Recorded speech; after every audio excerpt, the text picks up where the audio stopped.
Fala pessoal, tudo bem com vocês? Meu nome é Francisco de Assis Júnior, eu sou cirurgião dentista e também estou concluindo o curso de medicina. E um assunto que eu quero falar com vocês hoje, tenho certeza que incomoda muitas famílias que têm cuidadores de idosos, né? E também os próprios idosos, que é a resistência em beber água, bebem pouca água, sentem pouca sede e também tem alterações no paladar. Então nesse vídeo eu quero falar sobre quais são as consequências de não ingerir tanta água, as consequências das alterações no paladar que geram nos idosos uma inapetência, então acabam ingerindo poucas calorias ou proteínas, menos do que deveriam. Isso pode gerar uma sarcopenia, que é perda de massa muscular. Esse idoso pode ficar desnutrido, certo? Porque está ingerindo muitas vezes, normalmente, os mesmos grupos alimentares, então tem uma seletividade alimentar. E a questão da não sentir sede ou ingerir pouca água. Muitas vezes vocês devem ter ouvido falar que 70% do nosso corpo é água. Então, se você não ingere água, muitas funções do nosso corpo ficam prejudicadas, porque são funções realizadas por enzima, e essas enzimas agem por hidrólise. Hidrólise significa quebra pela água. Então, é essencial que tenha uma ingestão de água adequada por dia, tá? Antes disso, gente, eu peço para você se inscrever no meu canal para você não perder mais nenhum conteúdo. Eu tô com a meta de chegar a 100 mil inscritos no meu canal até o meio do ano e eu conto com sua ajuda. Então se inscreve para não perder mais nada, que só tem assunto legal aqui, certo? E curte esse vídeo se você acha que é um vídeo relevante, interessante, que eu te ajudei de alguma forma, para que esse vídeo seja entregue e sugerido para mais pessoas aqui na plataforma, tá? E agora vamos às informações. Pois bem, gente, quando a gente chega na fase idosa, né? Segundo o Ministério da Saúde, os idosos no Brasil são pessoas a partir dos 60 anos de idade. E segundo a OMS, que é a Organização Mundial de Saúde, a partir dos 65 anos de idade.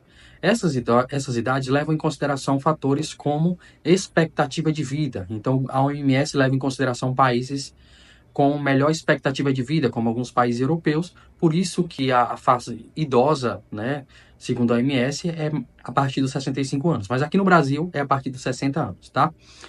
E nos idosos, o que é que acontece? No nosso hipotálamo, que fica aqui no sistema nervoso central, que é uma estrutura importantíssima do nosso sistema nervoso central, que libera uma série de hormônios para a gente, ele tem os osmorreceptores. Esses osmorreceptores, eles basicamente vão ver como é que está a concentração do sangue. Então, se esse sangue está mais concentrado, ou seja, com a osmolaridade aumentada, significa que tem pouca água. Então, as substâncias que tem no sangue, elas estão pouco diluídas. E o que é que tem no sangue? Tem eletrólitos como sódio, potássio, magnésio, fósforo. Tem também nutrientes no nosso sangue, tem proteínas, tem uma série de coisas, né? Células. Então, quando a osmolaridade está aumentada, esse sangue está mais concentrado. Quando a osmolaridade está diminuída, esse sangue está mais diluído. Então, esses osmorreceptores que tem no nosso hipotálamo, eles regulam a osmolaridade sanguínea. A questão é que nos idosos, com o envelhecimento, esses osmorreceptores, eles não ficam tão sensíveis ou eficientes como em pessoas mais jovens. E esses osmorreceptores é que muitas vezes regulam o mecanismo de sede do nosso corpo e de regulação da água do nosso corpo. Então, o osmorreceptor, quando ele, por exemplo, detecta que a osmolaridade do sangue aumentou, ou seja, que o sangue está mais concentrado, que tem pouca água no sangue, o que é que ele faz? Ele libera um hormônio chamado ADH, que é o hormônio antidiurético. E o que é que esse hormônio faz? Ele faz com que os rins retenham água. Então, esses rins vão reter água, certo? E o sangue vai começar a ficar menos concentrado. Então, se o osmorreceptor não está tão regulado, pode ser que esses rins não estejam retendo água porque não está liberando tanto hormônio antidiurético para que esses rins retenham água, certo? Outra coisa é que se esses osmorreceptores não estando tão sensíveis, a pessoa idosa pode ter menos o mecanismo de sede. Então, ela pode sentir menos sede. Por isso que é importante a gente desenvolver técnicas para que essa pessoa idosa consuma água nos níveis adequados. E quais são os níveis adequados, doutor, de consumo de água para pessoas idosas? Então, no público geral, é de 35 ml por quilo de peso. Como é que você vai fazer esse cálculo, né? Por exemplo, se uma pessoa tem 100 quilos, a gente pega 35 e multiplica vezes 100. Então, 35 vezes 100 dá o quê? Dá 3.500, que dá o quê? 3.500 ml, que é o mesmo que 3,5 litros de água, certo? Você pode fazer essa conta para saber quanto de água o idoso que você cuida, ou se você é idoso, precisa consumir por dia, tá certo? E agora vamos desenvolver técnicas para que esses idosos, eles consumam a água nos níveis adequados diariamente, tá? A primeira delas, gente, é você botar gelo na água. Então, muitas vezes a água mais gelada pode ser mais atrativa para a pessoa idosa, que ela quer ter uma experiência sensorial. Então, aquela experiência sensorial da água mais geladinha pode estimular ele a beber mais água. Então, bote gelo na água, deixe a água sempre geladinha, que isso pode estimular com que a pessoa idosa consuma mais água, tá? Uma segunda dica é você adicionar 3 gotinhas de limão na água. A água vai ficar mais saborizada e vai ativar as glândulas, né? Na verdade, as papilas gustativas, os botões gustativos, né? Por conta do ácido ascórbico presente no limão, da vitamina C, entre outras substâncias que tem no limão, certo? Como o limoneno e entre outras. E isso faz com que ative as papilas gustativas e a experiência sensorial de consumir água seja melhor. Além do mais, por ativar as papilas gustativas, se esse idoso consome essa água antes das refeições, ele pode perceber melhor o sabor dos alimentos, que também é uma queixa frequente que as pessoas idosas têm. Então, elas não sentem tanto o sabor doce e o sabor salgado. E você ativando as papilas gustativas com essa dica, você vai tanto fazer ele ingerir mais água, quanto vai ter uma melhor experiência sensorial gustativa na alimentação. Outra dica seria ingerir água sempre antes das refeições. Que refeição é algo que vai ter que ser feito. Então, uma forma de você fazer esse idoso ingerir água é você lembrar nas refeições de dar água para ele, certo? Então, pode ser um copo de 200 ml de água sempre antes das refeições. Então, por exemplo, uma média de peso de um idoso de 70 quilos, né? Vai ser algo em torno de 2 litros e meio de água que ele tem que consumir, 2 litros e 300 de água. Então, se você dividir, se ele faz 3, 4 refeições por dia, e em cada refeição ele toma 200 ml de água, só aí já foi quase 1 litro de água que ele consumiu. Então, fica mais fácil você bater a meta de água, ele consumindo água em outros horários. E como é que você faz isso? Você pode deixar sempre uma garrafinha transparente, com a medida de água que ele tem, que ele tem que perceber que ele tem que consumir aquela água e traçar uma meta de consumo de água para cada turno. Então, por exemplo, se o idoso tem que consumir 2 litros e meio de água, a gente pode dividir assim: 1 litro de água pela manhã, 1 litro de água pela tarde e meio litro pela noite. Por que menos água à noite? Para que o idoso não tenha que levantar à noite para fazer xixi muito, certo?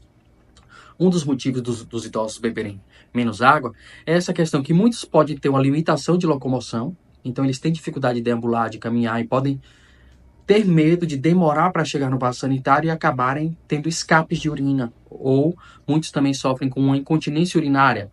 E aí, essa ingestão de água pode fazer com que eles tenham mais episódios de incontinência urinária. Então, isso pode meio que deixar os idosos tementes a consumirem água. Ou quando vão na rua, né? Vão caminhar na rua, vão no supermercado, talvez eles consumam menos água porque eles querem ter menos a necessidade de ir no banheiro ou a necessidade de uma incontinência urinária. E pela essa dificuldade de caminhar, podem ter medo de ter que fazer xixi. E aí isso pode fazer com que eles consumam menos água. Vocês veem, o calor que está fazendo, né? Que nós estamos no verão aqui no Brasil. O calor que está fazendo. E aí um idoso que está indo na rua, por exemplo, está caminhando, está transpirando, está no calor e ainda está ingerindo pouca água, é a receita da desidratação. E o que é que a desidratação pode causar no idoso? Pode causar demência não, como é que eu falo? Delírio. Esse idoso pode ter oscilações no seu nível de consciência por conta dessa desidratação. Pode aumentar o risco de infecções urinárias. Então, essa urina, ela tem o poder também de higienizar a uretra. Ela tem uma acidez, ela tem um mecanismo que higieniza a uretra. Então, se a urina está sendo passada pela uretra menos vezes, aumenta o risco de infecção urinária. Além do mais, ela pode estar mais concentrada. Isso também pode aumentar o risco de infecção urinária. Então, ele perde essa capacidade de urinar mais vezes porque ele está consumindo menos água. E aí isso pode aumentar o risco de infecção urinária, tá? Além do mais, o consumo de pouca água pode reduzir a salivação. E a saliva é essencial para proteger a boca contra infecções, né? Então esse idoso que tem hipossalivação por conta da baixa ingestão de água pode ter mais candidíase oral, mais infecções na boca, né? Por cândida, que gera ardência, gera desconforto, gosto metálico na boca. Esse idoso também, que ingere menos água, ele também pode perceber menos o paladar, porque o paladar ele é percebido através de mecanismos químicos. Então, na nossa saliva vai ter tanto enzimas gustativas, como, por exemplo, a ptialina, que é a amilase salivar, como a saliva começa a ativar uma enzima chamada lipase lingual, que a amilase salivar quebra carboidratos e a lipase lingual quebra gorduras. Então, elas precisam da saliva. Se tem menos salivação, você ativa menos enzimas, isso pode prejudicar a digestão dessa pessoa idosa. Além do mais, as papilas gustativas, junto com a mucina, elas emulsionam o bolo alimentar e fazem com que esses idosos, através de mecanismos químicos, percebam melhor o sabor dos alimentos. Então, se você tem menos salivação, você tem tudo isso. E a saliva tem algumas imunoglobulinas e substâncias que regulam a imunidade da nossa boca e previnem contra infecções como, por exemplo, cárie, candidíase, doença periodontal, gengivite. Então, é essencial ter um nível de saliva adequado. E qual é o nível de saliva adequado, doutor? Cerca de 1,5 litro de saliva por dia, mas tem os níveis que a gente pode calcular para ver se estão adequados, utilizando a quantidade a cada 5 minutos, certo? Então, quanto de saliva tem que ser produzida por 5 minutos em repouso ou estimulada. Vou deixar os níveis aqui para vocês, e normalmente todo idoso vai ter um copinho de xarope em casa. Você pega aquele copo de xarope, que normalmente vai ter as medidas de 2,5 ml, 5 ml, 7 ml, 10 ml. E aí você olha esse copinho de xarope e vai cuspindo toda a saliva produzida sem estimular essa saliva. Cospe por 5 minutos toda a saliva produzida naquele copinho. Depois você pega 3 gotinhas de Luftal ou simeticona, né? Goteja ali naquele copo, espera a espuma da saliva baixar e aí você vai ver seu nível de saliva. E vai ver se ele está adequado aos níveis de 5 minutos. Ou se você pode estar com quadro de hipossalivação, né? De xerostomia, por exemplo, certo? Lembrando, gente, a saliva tem que ser não estimulada, tá? Porque os níveis que eu vou recomendar para vocês é medir os níveis não estimulados. Porque quando a gente estimula a saliva, né, pode ser que esses níveis sejam maiores. Na verdade, a gente espera que sejam maiores. Mas no consultório a gente utiliza os dois parâmetros, não estimulado e estimulado. Mas para estimular a gente precisa de alguns cialogogos. Então por isso que eu vou recomendar que vocês só façam a saliva não estimulada, tá? Um outro mecanismo que pode fazer com que esses idosos tenham mais risco de desidratação é que eles podem perder a capacidade dos rins de filtração. Então, eles podem perder néfrons ao longo do tempo. E esses néfrons é que têm a sensibilidade para o hormônio antidiurético. Então, esse hormônio antidiurético pode ficar menos efetivo e isso pode aumentar o risco de idosos ficarem desidratados, né? E também, gente, muitos idosos, eles usam alguns medicamentos, sobretudo para hipertensão arterial. E quais são os medicamentos para hipertensão arterial de primeira linha? Então, normalmente, a primeira linha de tratamento são os IECAs, que são inibidores da enzima conversora da angiotensina, e os BRA, que são bloqueadores dos receptores de angiotensina. A questão, gente, é que a angiotensina 2, que é bloqueada pelos IECAs, né, essa enzima conversora da angiotensina vai converter angiotensina 1 em angiotensina 2. E a angiotensina 2, ela tem função também em regulação da sede. Apesar dela não atravessar uma barreira que a gente chama barreira hematoencefálica, que é a barreira que protege o nosso sistema nervoso central, e o hipotálamo está lá dentro, próximo a essa barreira, vai ter alguns receptores na angiotensina 2 que vão mandar sinalizações, né, nervosas para dizer que aquele indivíduo precisa consumir mais água, né? E essa angiotensina 2 também, quando detecta a redução do volume de água dentro dos vasos sanguíneos, ela aumenta a contração dos vasos sanguíneos.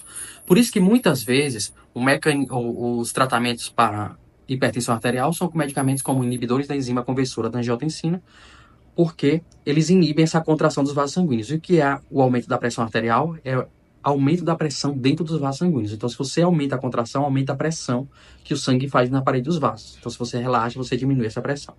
Então, essa é uma das primeiras linhas de tratamento, mas também os bloqueadores dos receptores de angiotensina. Vou dar um exemplo das duas classes para vocês. Os IECAs podem ser nalapril, captopril, por exemplo.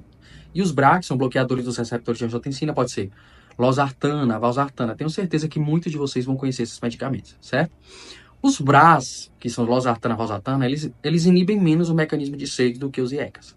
Mas, com certeza, muitos idosos podem tomar esses medicamentos, eles são essenciais para regular a pressão arterial, não devem ser dispensados, mas por isso que a questão da indução do seu idoso que você cuida, ou até se você é idoso, precisa ser mais eficaz na indução da ingestão de água, porque eles podem realmente não ter sede, e não é culpa deles, tá? Além do mais, gente, a boca seca dos idosos pode fazer com que eles se adaptem àquilo e tenham menos sede. E o que é que pode causar boca seca? Como eu expliquei para vocês, a própria desidratação, né, a redução do índice do fluxo salivar, mas também alguns medicamentos que idosos tomam. Por exemplo, alguns idosos aumentam o risco de terem depressões, né?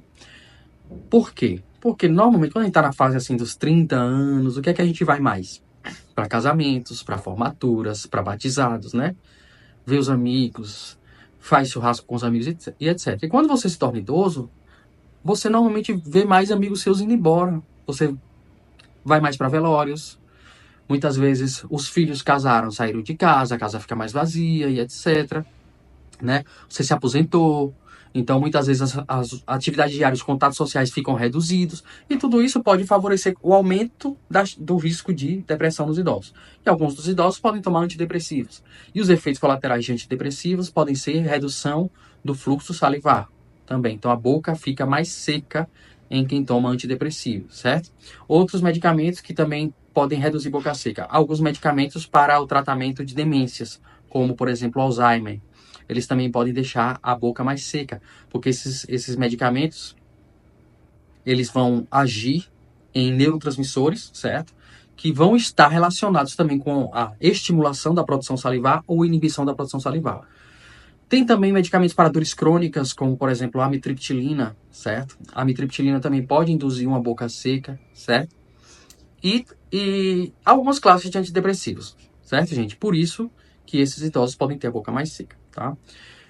Agora que eu falei sobre a questão da sede, das dicas para que as pessoas consumam mais água, fazendo uma recapitulação rápida, é você botar gelo na água, botar 3 gotinhas de limão, oferecer chás sem cafeína, né?